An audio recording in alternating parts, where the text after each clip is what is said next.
Halo semuanya, apa kabar? Salam sehat, saya Prabu, pria antar benua. Teman-teman, kali ini saya ajak kalian kembali lagi ke kawasan Skandinavia, tepatnya di negara Denmark. Dan kita akan kunjungi kota Copenhagen. Untuk diketahui, kota ini awalnya adalah sebuah desa nelayan Viking di abad ke-10 dan kemudian menjadi ibu kota negara Denmark di abad ke-15. Saya akan ajak kalian jalan-jalan di kota Copenhagen. Namun sebelumnya teman-teman, jangan lupa untuk klik tombol like, share, subscribe, dan nyalakan loncengnya agar kalian terus bisa dengan Prabu jalan-jalan di kota-kota berikutnya. Dan sekarang kita langsung saja menuju ke kota Copenhagen. สวัสดีครับสบายดีไหมครับ كيف حالكم Tarek, inspector. السلام عليكم نجسا Gamar Csapat, Rogor Zendebit. Manisma Jó napot kívánok! Üdvözöljük Magyarországot, Budapest. Konnichiwa minasan Ciao, come stai? Prego. Hello， 大家好，欢迎来到中国。 Merhaba nasılsın Bonjour, comment allez-vous? Bienvenue. Saatnya jalan-jalan keliling dunia bersama Prabu. Prabu, pria antar benua. Kota Copenhagen. Sebelum kita jalan-jalan di kota ini, mari saya ajak kalian untuk mengenal peta wilayah dan populasi dari negara Denmark dan juga kota Copenhagen. Terlihat di peta, negara Denmark berada di posisi paling selatan di antara negara-negara Skandinavia, berbatasan dengan Laut Baltik di sisi timur dan Laut Utara di sisi barat. Wilayahnya meliputi sebuah semenanjung di Jerman Utara bernama Jutlandia, Kepulauan Funen, Zeeland, Vendsyssel, Lolland, Falster, Bornholm, dan ratusan pulau kecil lainnya yang sering juga disebut Kepulauan Denmark. Lalu di sisi timur hingga ke timur laut terdapat negara Swedia, di sisi utara ada negara Norwegia, dan di sisi selatan terdapat negara Jerman. Selain itu terdapat juga Greenland dan Kepulauan Faroe yang juga termasuk ke dalam wilayah kerajaan Denmark.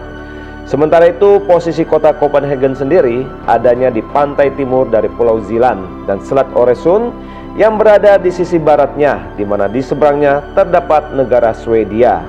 Untuk populasi, kota Copenhagen mempunyai jumlah penduduk sebesar 794.128 jiwa menurut sensus di tahun 2020. Sedangkan jumlah penduduk negara Denmark saat ini sebesar 5.837.213 jiwa menurut sensus di tahun 2020. Dan untuk luas kota Copenhagen memiliki luas 179,8 km persegi. Sedangkan untuk luas negara Denmark adalah 42.933 km persegi. Nah teman-teman, itulah informasi mengenai peta wilayah dan populasi dari negara Denmark dan kota Copenhagen. Nah sekarang saya ajak kalian untuk mengenal sejarah singkat dari negara Denmark dan juga kota Copenhagen. Antara abad ke-8 hingga abad ke-10, bangsa Denmark dikenal sebagai bangsa Viking bersama dengan bangsa Norwegia dan Swedia. Mereka menyerbu, menjajah, dan berdagang di banyak wilayah Eropa. Pada zaman dahulu, bangsa Viking dari Denmark menguasai wilayah Kepulauan Inggris bagian timur dan selatan, serta sebagian besar wilayah Eropa Barat. Mereka menaklukkan dan menetap di beberapa bagian Inggris di bawah Raja Sweyn Forkbeer pada tahun 1013, dan wilayah Prancis di mana Denmark dan Norwegia mendirikan Normandia dengan Rollo sebagai kepala negaranya. Melewati akhir abad pertengahan, Raja Denmark mulai menguasai wilayah Swedia dan Estonia. Pada tahun 1397, Denmark menjalin suatu kesepakatan bersama yang dikenal dengan istilah Persatuan Kalmar dengan negara Norwegia dan Swedia di bawah kepemimpinan Ratu Margaret pertama. Kesepakatan ini bertahan hingga di tahun 1523 ketika Swedia memisahkan diri. Negara ini menganut monarki konstitusional sejak tahun 1849 dan sistem pemerintahan parlementer. Denmark memiliki satu pemerintah pusat dan 98 munisipalitas sebagai pemerintah daerah. Denmark telah menjadi anggota Uni Eropa sejak tahun 1973, tapi sampai sekarang belum bergabung dalam Eurozone. Negara ini adalah salah satu pendiri NATO, OECD, dan juga merupakan anggota dari OSCE. Negara Denmark termasuk salah satu negara yang memiliki pendapatan per kapita tertinggi di dunia. Berdasarkan majalah Forbes, Denmark adalah negara yang memiliki iklim bisnis terbaik. Dari tahun 2006 sampai tahun 2008, survei mengatakan bahwa Denmark adalah tempat yang paling menyenangkan di dunia, dipandang dari sudut standar kesehatan, kesejahteraan, dan pendidikan. Sebuah survei dari Global Peace Index di tahun 2009 menyatakan bahwa negara Denmark menduduki posisi kedua sebagai negara paling damai di dunia setelah Selandia Baru. Dan sekarang saya ajak kalian untuk mengenal sejarah singkat dari kota Copenhagen yang menjadi ibu kota dan juga kota terpadat di negara Denmark. Nama Copenhagen berasal dari kata Koopmanshavn yang berarti pelabuhan saudagar. Dahulunya kota ini merupakan sebuah desa nelayan Viking yang didirikan pada abad ke-10. Kota ini telah menjadi ibu kota negara Denmark sejak awal abad ke-15. Pada abad ke-17, di bawah kekuasaan Raja Christian keempat, Copenhagen berkembang menjadi pusat regional Eropa yang sangat penting, menetapkan posisinya sebagai ibu kota Denmark dan Norwegia dengan sumber daya dari kedua kerajaan ini. Kota ini berfungsi sebagai ibu kota de facto yang menjadi pusat pemerintahan Persatuan Kalmar, yang mengatur seluruh wilayah Nordik pada saat itu dalam persatuan pribadi dengan Swedia dan Norwegia, yang diperintah oleh Raja Denmark yang menjabat sebagai kepala negara. Kota ini berkembang sangat pesat sebagai pusat budaya dan ekonomi Skandinavia selama lebih dari 120 tahun, hingga di awal abad ke-16 ketika Swedia meninggalkan persatuan ini. Memasuki abad ke-21, kota Copenhagen semakin berkembang. Kota ini menjadi pusat budaya, ekonomi, dan politik negara Denmark, dan juga menjadi salah satu pusat keuangan di Eropa Utara dengan adanya bursa saham Copenhagen. Nah, barusan tadi informasi tentang sejarahnya, dan sekarang saya ajak kalian jalan-jalan di kota Copenhagen. Objek pertama adalah Rosenborg Palace. Istana Rosenborg dibangun di antara tahun 1606 hingga tahun 1634 sebagai rumah musim panas Raja Christian keempat. Raja Christian keempat sangat menyukai istana ini, dan di dalam istana inilah beliau meninggal pada tahun 1648. Setelah kematiannya, istana ini diserahkan kepada putranya, yaitu Raja Frederick ketiga, yang bersama dengan ratunya Sophie Amalie melakukan beberapa kali modernisasi. Raja terakhir yang menggunakan istana ini sebagai tempat tinggal adalah Raja Frederick keempat, yaitu di tahun 1720. Setelah itu, istana ini sempat digunakan sebagai kediaman kerajaan hanya 2 kali saja, yaitu di saat dalam keadaan darurat.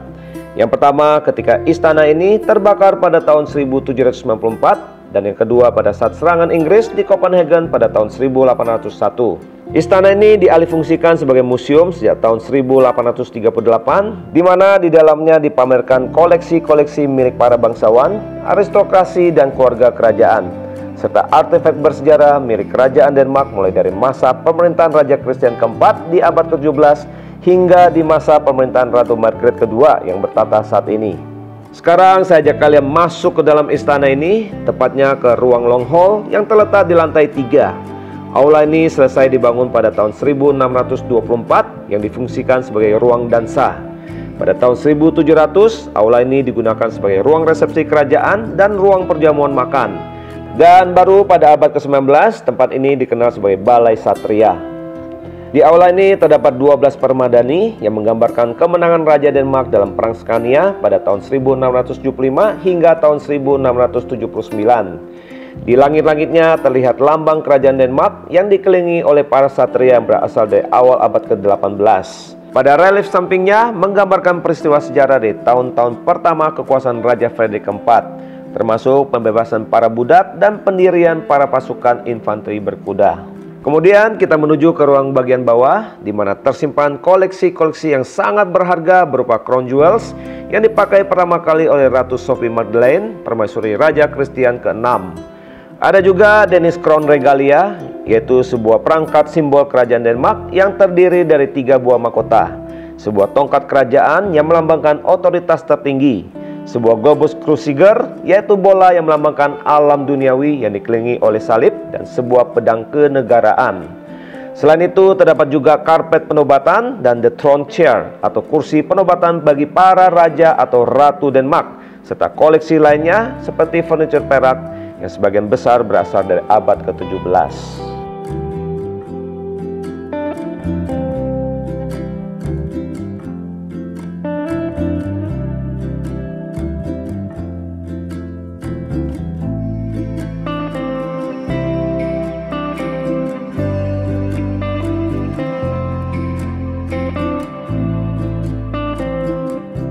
Berikutnya saya ajak kalian mengunjungi Istana Christiansborg yang dibangun pertama kali pada tahun 1167 dan sejak itu telah mengalami serangkaian restorasi hingga terbentuklah bangunan seperti saat ini. Awal abad ke-15 bangunan ini telah difungsikan sebagai pusat administrasi negara. Kemudian sejak tahun 1794 difungsikan sebagai tempat tinggal raja-raja Denmark dan setelah memasuki tahun 1849 dialihfungsikan sebagai lokasi kedudukan parlemen. Hari ini istana ini digunakan sebagai lokasi kedudukan parlemen Denmark, kantor Perdana Menteri dan Mahkamah Agung. Namun masih ada beberapa ruangan istana ini yang hingga saat ini masih digunakan oleh pihak kerajaan, seperti ruangan resepsi kerajaan, kapel istana, dan royal stables. Istana ini menjadi tempat bagi 3 kekuatan tertinggi di negara Denmark, yaitu eksekutif, legislatif, dan yudikatif.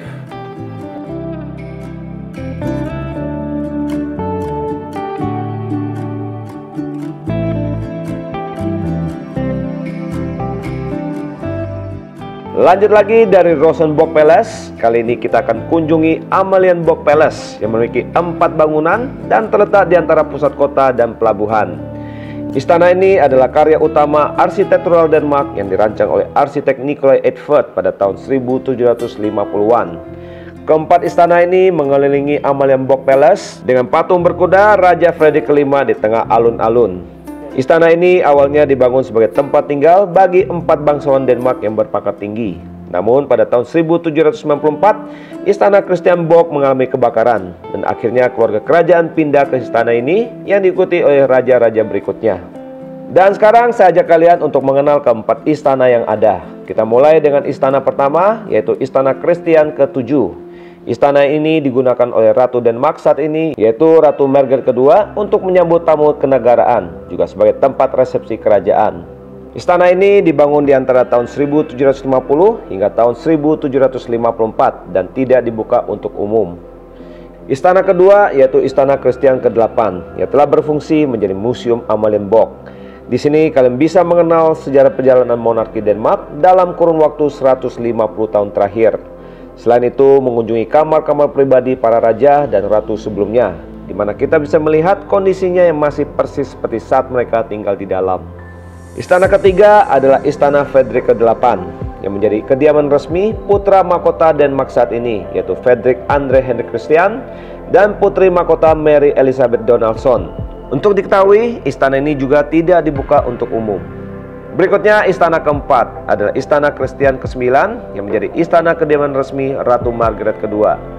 Dan kalau kita perhatikan pada bendera yang dikibarkan di istana ini, artinya sang ratu saat ini ada di dalam istana. Sebagai informasi, istana ini juga tidak dibuka untuk umum.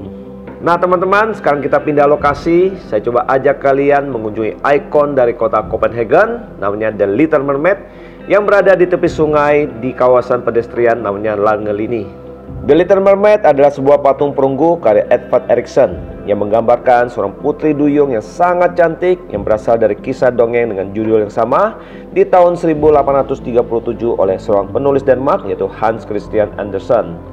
Patung ini ditampilkan di atas batu dengan tingginya mencapai 1,25 meter dan beratnya sekitar 175 kg. Patung ini dibangun atas ide Carl Jacobsen pada tahun 1909. Putra pendiri Carlsberg, perusahaan bir terkemuka di dunia yang berasal dari kota Copenhagen. Beliau sangat terpesona dengan kisah dongeng The Little Mermaid yang diadakan di dalam pertunjukan balet di Royal Theatre Copenhagen. Dan kemudian beliau meminta sang balerinanya, yaitu Ellen Price, untuk menjadi model patung ini. Kemudian sang pematung Edvard Eriksson diminta untuk menciptakan patung ini dari perunggu. Untuk diketahui, kepala dari patung ini dibuat berdasarkan model kepala sang balerina, yaitu Ellen Price. Namun beliau tidak setuju tubuhnya dijadikan model telanjang. Hingga akhirnya model tubuh dari istri sang pematung, yaitu Eileen Eriksson, yang menjadi modelnya. Patung ini diresmikan pada tanggal 23 Agustus tahun 1913. Berikutnya saya ajak kalian mengunjungi salah satu ikon dari kota Copenhagen, yaitu Round Tower atau Menara Bundar. Round Tower adalah sebuah menara observatorium astronomi dari abad ke-17 yang menjadi salah satu dari sekian banyak proyek arsitektural dari Raja Christian keempat. Menara ini merupakan bagian dari gereja Trinitatis yang dibangun pada abad yang sama. Hari ini Round Tower berfungsi sebagai menara observasi observatorium astronomi umum, tempat pameran dan konser, serta monumen bersejarah. Sekarang mari kita memasuki Round Tower ini melalui sebuah koridor tangga berkuda, yang dahulu para pengunjungnya dapat naik ke atas dengan menunggang kuda. Koridor ini mempunyai 7,5 putaran yang akan menghantar kita hingga ke dek observasi, yang kalau dihitung dari bawah hingga ke atas mencapai 34,8 meter. Dari atas dek observasi, kalian bisa menikmati pemandangan indah dari kota Copenhagen. Kemudian kita turun menuju aula perpustakaan yang terletak di atas gereja Trinitatis, yang berfungsi sebagai ruang pameran sejak tahun 1987. Di sini kita bisa melihat berbagai pameran seni, budaya, sejarah, dan teknologi. Aula ini juga difungsikan sebagai tempat konser, di mana dalam setahun ada sekitar 100 konser yang diselenggarakan di tempat ini.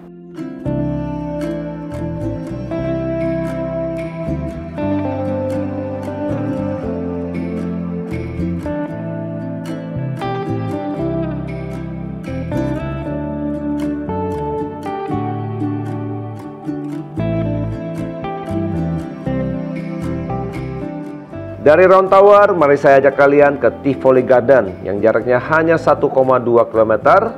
Inilah taman rekreasi yang sangat terkenal di kota Copenhagen, dibuka pada tanggal 15 Agustus tahun 1843. Di sini saya ajak kalian menikmati berbagai wahana yang sangat seru, antara lain roller coaster, runabouts, Hall of Mirrors, pantomime, open air theaters, taman bunga, aula konser bergaya mur, dan lain-lain.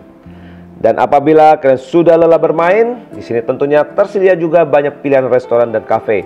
So enjoy your time, guys.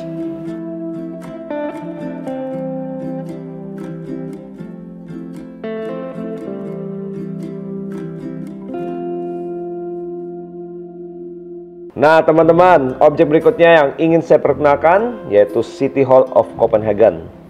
Balai kota ini merupakan kantor dari Dewan Kota dan juga Wali Kota Copenhagen yang dibangun di antara tahun 1892 hingga tahun 1905. Bergaya perpaduan antara arsitektural Renaissance Italia dan arsitektural Denmark, dengan menaranya yang mencapai 106 meter yang menjadikannya bangunan tertinggi di kota Copenhagen. Bangunan ini dihiasi dengan pahatan dan lukisan, dan di atas pintu masuk utama terlihat sosok dari Bapak Uskup Absalon yang terbuat dari tembaga berlapis emas. Kemudian di bagian aula besarnya terdapat banyak sekali patung-patung tokoh penting yang berasal dari Denmark, antara lain Martin Nyrop, sang arsitek yang merancang bangunan ini, dan Hans Christian Andersen, sang penulis dongeng The Little Mermaid. Terdapat juga sebuah jam dunia di pintu masuk utama yang dibuat pada tahun 1955. Jam ini tidak hanya menunjukkan waktu dan tanggal, tetapi juga berbagai konstelasi mengenai astronomi. Nah teman-teman, tiba saatnya kita relax sejenak. Saya ajak kalian untuk berbelanja atau kuliner di kawasan namanya Strogat, sekitar beberapa ratus meter dari City Hall of Copenhagen. Strogat adalah kawasan pedestrian sepanjang 1,1 km yang sangat terkenal di kota Copenhagen.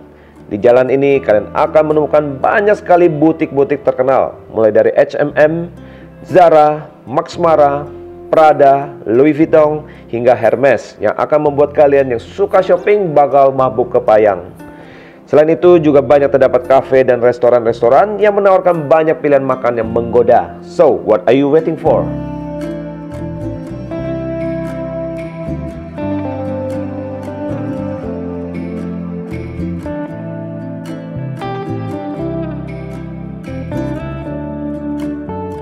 Selain di kawasan Strogat, masih ada lagi satu kawasan yang sangat seru buat kalian yang suka hangout. Saya langsung ajak kalian ke kawasan Nyhavn.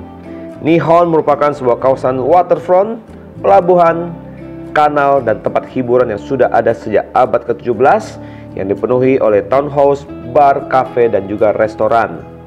Nyhavn dibangun oleh Raja Christian kelima dari tahun 1670 hingga tahun 1675. Digali oleh para tawanan perang Swedia di masa Perang Danau Swedia di tahun 1658 hingga tahun 1660. Nyhavn menjadi pintu gerbang dari arah laut menuju ke kota tua, tempat kapal-kapal menurunkan kargo dan tangkapan ikan. Kawasan ini dahulunya terkenal sebagai kawasan pemabuk, pelaut, dan juga prostitusi. Penulis terkenal Denmark, Hans Christian Andersen, pernah tinggal di lokasi ini selama 18 tahun. Sekarang saya ajak kalian mengunjungi rumah tua nomor 67, di mana dari antara tahun 1845 hingga tahun 1864, Hans Christian Andersen pernah tinggal di sini. Kemudian dari tahun 1871 hingga tahun 1875, beliau pindah ke rumah nomor 18, yang saat ini merupakan toko souvenir bernama Andersen. Dan selanjutnya saya ajak kalian mengunjungi rumah nomor 9 di sisi utara Nyhavn yang berwarna cerah, terbuat dari kayu, batu bata, dan plester. Inilah bangunan tertua di kawasan ini yang dibangun pada tahun 1681.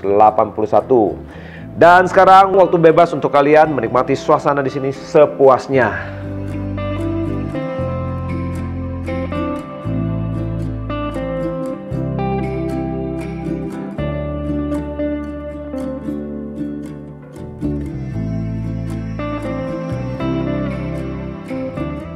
Oke teman-teman, demikian acara jalan-jalan kita di kota Copenhagen.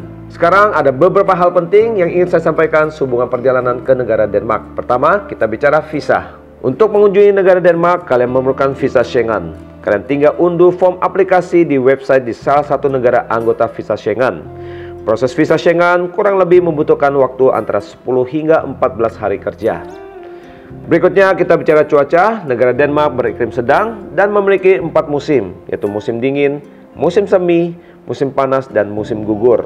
Suhu rata-rata berkisar dari 12 derajat Celcius hingga 18 derajat Celcius. Di bulan Juli hingga bulan Agustus adalah bulan yang paling hangat, di mana suhu berkisar 12 derajat Celcius hingga 20 derajat Celcius. Di musim dingin suhu berkisar 3 derajat Celcius hingga minus 7 derajat Celcius, di mana puncaknya di akhir Januari hingga di awal Februari.